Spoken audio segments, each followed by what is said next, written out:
नमस्कार, दिन भर की बड़ी खबरों में आपका स्वागत है। मैं हूं बलराम बिहारी। आज की बड़ी खबरों में बात करेंगे महाराष्ट्र में औरंगजेब की कब्र हटाने को लेकर हो रहे प्रदर्शन के बारे में, और फिर बात करेंगे अमृतसर के एक मंदिर पर बम फेंकने वाले के एनकाउंटर के बारे में। क्या है पाकिस्तान से तार और क्या है पूरी घटना, इसको समझेंगे। लेकिन इससे पहले देखिए आज की हेडलाइंस। प्रधानमंत्री नरेंद्र मोदी ने एक पॉडकास्ट में कहा था, साल 2002 में हुए गुजरात दंगों को लेकर भ्रम फैलाया गया था। इस पर कांग्रेस के नेता इमरान मसूद ने कहा, जिम्मेदारियों से पल्ला झाड़ना प्रधानमंत्री जी को बखूबी आता है। मुख्यमंत्री आप थे तो आप ही जिम्मेदार होंगे, क्योंकि यह घटना आपके कार्यकाल में हुआ था। चंद्रमा के अध्ययन करने के लिए चंद्रयान 5 मिशन को मंजूरी दे दी गई है। चंद्रयान 5 चंद्रयान 3 की तुलना में 10 गुना ज्यादा वजन का होगा।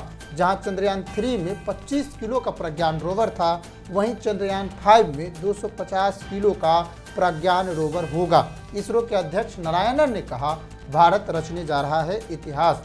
रेलवे में सुधार को लेकर कांग्रेस ने रेल मंत्री अश्विनी वैष्णव पर निशाना साधा है। कांग्रेस ने कहा, रेलवे वेंटिलेटर पर है, सिर्फ इंस्टाग्राम रील बनाने से सुधार नहीं होगा, कुछ काम कीजिए। यमन की राजधानी सना पर अमेरिकी हमले के बाद हूती विद्रोहियों ने कहा, अमेरिकी हवाई हमले में मरने वालों की संख्या 53 हो गई हैं, जिसमें 5 बच्चों की भी मौत हुई है। इस हमले पर अमेरिका ने कहा, हूती विद्रोहियों पर निर्णायक और ताकतवर हवाई हमले शुरू किए हैं। आज की हेडलाइंस में इतना ही। अब बात करते हैं विस्तृत खबरों की। तब तक आप चैनल को सब्सक्राइब कर दीजिए और वीडियो को लाइक भी कर दीजिए।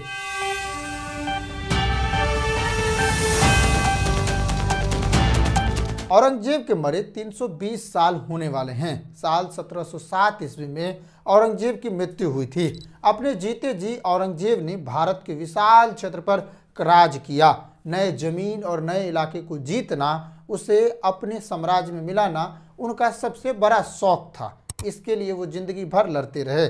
आज आज़ादी के इतने सालों बाद भी देश भर में औरंगजेब की कब्र हटाने पर बहस छिड़ी हुई है। उसे गुलामी का प्रतीक बताया जा रहा है। उसके कब्र को हटाने के लिए प्रदर्शन शुरू हो गए हैं। लेकिन क्या इस पर बहस होनी चाहिए? आपको आज के नेताओं द्वारा बार बार इतिहास में क्यों लाया जाता है? क्या भविष्य की योजनाएं खत्म हो चुकी हैं? आज की इस वीडियो में कब्र को लेकर हो रहे विवाद पर किसने क्या कहा, हम इसी को बताने जा रही हैं। लेकिन आप समय समय पर नेताओं के बयान और संगठनों के बयान पर ध्यान दिया कीजिए, ताकि पता चले कहीं ये लोग उलझा तो नहीं रहे हैं। महाराष्ट्र के छत्रपति संभाजी नगर, जिसे पहले औरंगाबाद कहते थे, उसमें स्थित औरंगजेब की कब्र हटाने का मामला तूल पकड़ने लगा है। बजरंग दल और विश्व हिंदू परिषद VHP ने महाराष्ट्र सरकार से इसे जल्द हटाने की मांग की है। विवाद के बीच कब्र की सुरक्षा बढ़ा दी गई है। विश्व हिंदू परिषद महाराष्ट्र और गोवा के क्षेत्रीय मंत्री गोविंद शिंदे ने औरंगजेब की कब्र को गुलामी का प्रतीक बताया है। गोसा महल से भाजपा विधायक और हिंदूवादी नेता टी राजा सिंह ने भी कब्र हटाने की मांग की है।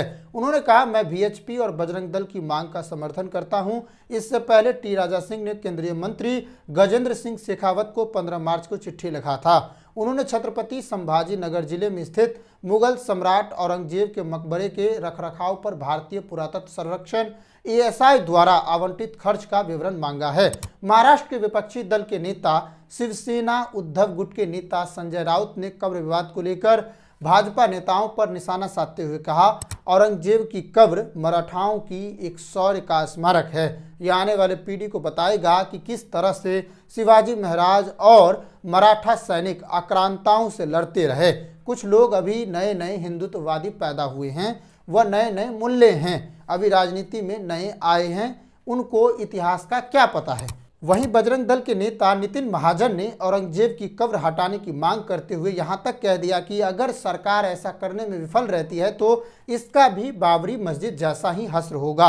महाजन ने कहा, औरंगजेब की कब्र पर इबादत की जा रही है, संभाजी के हत्यारे की कब्र बनाई जा रही है। जब ऐसी कब्रों पर इबादत की जाती है तो समाज भी उसी तरह विकसित होता है। उस समय हम असहाय थे, लेकिन अब विश्व हिंदू परिषद और बजरंग दल मांग कर रहे हैं कि इसे हटाया जाना चाहिए। हम जानते हैं कि जब हिंदू समुदाय अपने अस्तित्व को लेकर आंदोलन करता है तो क्या होता है। हम सभी ने देखा कि अयोध्या में बाबरी ढांचे को हटाने के लिए क्या हुआ। अगर सरकार कब्र नहीं हटाती है तो हम कार सेवा करेंगे, यानी इसे तोड़ देंगे। औरंगजेब की कब्र वाले इलाके में पुलिस ने सुरक्षा के कड़े इंतजाम किए हैं। विभिन्न स्थानों पर बैरिकेड्स लगा दिए गए हैं। ऐसी व्यवस्था की गई है कि वहां केवल एक ही व्यक्ति प्रवेश कर सके। औरंगजेब के मकबरे का मुख्य द्वार पुलिस ने बंद कर दिया है। औरंगजेब की कब्र के पास जाना भी प्रतिबंधित कर दिया गया है।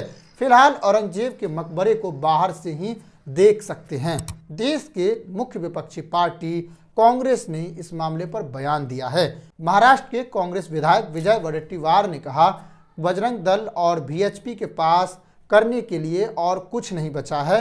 वे नहीं चाहते कि महाराष्ट्र के लोग शांति से रहे। वे राज्य के विकास की गति को धीमा करना चाहते हैं। मैं उनसे कहना चाहूँगा कि औरंगजेब 27 साल तक यहाँ रहे और वे राज्य के लिए कुछ नहीं कर पाए। अब उनकी कब्र हटाने से क्या मिलेगा। मुगल सम्राट औरंगजेब की कब्र महाराष्ट्र के खुलदाबाद में है। इतिहासकारों के मुताबिक 1707 में जब औरंगजेब का निधन हुआ तो उनकी इच्छा के अनुसार उन्हें खुलदाबाद में उनके आध्यात्मिक गुरु शेख जैनुद्दीन की दरगाह के पास दफनाया गया। यह स्थान छत्रपति संभाजी नगर से करीब 25 किलोमीटर दूर है। औरंगजेब की कब्र एक साधारण मिट्टी की बनी हुई थी, जिसमें बाद में ब्रिटिश वायसराय लॉर्ड कर्जन ने संगमरमर लगवाया था। इस स्थान को ऐतिहासिक और धार्मिक दृष्टि से महत्वपूर्ण माना जाता है। यहाँ आज भी लोग श्रद्धांजलि देने पहुँचते हैं। इस तरह औरंगजेब की कब्र को लेकर विवाद छिड़ गया है। यह विवाद छावा फिल्म के आने के बाद शुरू हुआ है, जहां पर औरंगजेब की क्रूरताओं पर बहस होने लगी। लेकिन सच्चाई ये है कि उस समय क्रूरता कम और राज्य जीतने की होड़ ज़्यादा थी। चाहे वो हिंदू शासक हो, चाहे वो मुसलमान शासक हो, दोनों ने अपने अपने जनता पर कुछ कम तो कुछ ज़्यादा अत्याचार किए हैं। अब मैं दूसरी खबर की बात करता हूं, लेकिन आप औरंगजेब के कब्र को हटाने को लेकर सहमति रखते हैं तो कमेंट कीजिएगा और बताइएगा। वहीं अगर आप चाहते हैं कि देश के भविष्य पर बात हो, देश की भविष्य और टेक्नोलॉजी और विकास पर बात हो, तो इसके लिए भी आप कमेंट कीजिएगा और अपनी राय जरूर रखिएगा। अब मैं दूसरी खबर पर बात करता हूं। पंजाब के अमृतसर स्थित एक मंदिर पर ग्रेनेड अटैक के आरोपी का एनकाउंटर कर दिया गया है। शुक्रवार शनिवार की रात हुए इस हमले में सीसीटीवी पर कैद हो गया है। खबर है कि पुलिस ने जब दोनों आरोपियों को रोकने की कोशिश की तो उनकी तरफ से गोलीबारी की गई। पुलिस की जवाबी कार्रवाई में आरोपी ढेर हो गया था। ग्रेनेड फेंके जाने की घटना खंडवाला क्षेत्र में हुई थी। इंडिया टुडे की रिपोर्ट के अनुसार मंदिर पर ग्रेनेड फेंकने का मुख्य आरोपी मारा गया है। संदिग्ध की पहचान गुरसिदक सिंह के रूप में हुई है। पुलिस की तरफ से जवाबी गोलीबारी में घायल होने के बाद उसने अस्पताल में दम तोड़ दिया। हालांकि इस दौरान उसका एक अन्य साथी फरार होने में कामयाब हो गया है। फरार शख्स की पहचान विशाल के तौर पर हुई है। रिपोर्ट के मुताबिक पुलिस अधिकारियों ने आरोपियों के राजसांसी इलाके में घूमने की इनपुट मिलने की बात की है। इसके बाद उन्हें हिरासत में लेने के लिए CIA और पुलिस की एक टीम तैयार की गई थी। खबर है कि जब पुलिस ने बाइक सवारों को रोकने की कोशिश की तो वाहन छोड़कर भाग गए और गोलीबारी करने लगे थे। इस दौरान कांस्टेबल गुरप्रीत सिंह को बाएं हाथ पर गोली लगी है, जबकि इंस्पेक्टर अमोलक सिंह को भी गोली लगी है। जवाबी कार्रवाई में इंस्पेक्टर विनोद कुमार की गोली से गुरसिदक घायल हुआ। पंजाब पुलिस ने कहा कि उसे ठाकुरद्वार मंदिर पर हमले में पाकिस्तान की खुफिया agency inter services intelligence ISI की भूमिका पर संदेह है और उसने दोषियों को शीघ्र पकड़ने का संकल्प लिया है। हालांकि इस घटना में कोई हताहत नहीं हुआ है, लेकिन इस अमृतसर के खंडवाला क्षेत्र के निवासियों में दहशत फैल गई है। घटना की सीसीटीवी फुटेज में दो अज्ञात व्यक्ति मोटरसाइकिल पर ठाकुर द्वार मंदिर की ओर आते हुए दिखाई देते हैं। कुछ सेकंड रुकने के बाद उनमें से एक व्यक्ति मंदिर की ओर कुछ विस्फोटक सामग्री फेंकता हुआ दिखता है और फिर वे मौके से भाग जाते हैं। अमृतसर के पुलिस आयुक्त गुरप्रीत सिंह भुल्लर ने बताया कि शनिवार की देर रात करीब 2 बजे ठाकुर द्वार मंदिर के पुजारी ने पुलिस को घटना की जानकारी दी थी। इस तरह उसका एनकाउंटर कर दिया गया है, जवाबी कार्रवाई कर दिया गया है और इसमें पाकिस्तान की संलिप्तता की जांच की जा रही है। लेकिन इन दोनों मामलों में आप क्या सोचते हैं? ऐसे ही तमाम खबरों पर आप क्या सोचते हैं? हमारे हेडलाइंस पर क्या सोचते हैं कमेंट करके बताइएगा। साथ ही आप अपना विचार रखना नहीं भूलिएगा। नमस्कार, जय हिंद।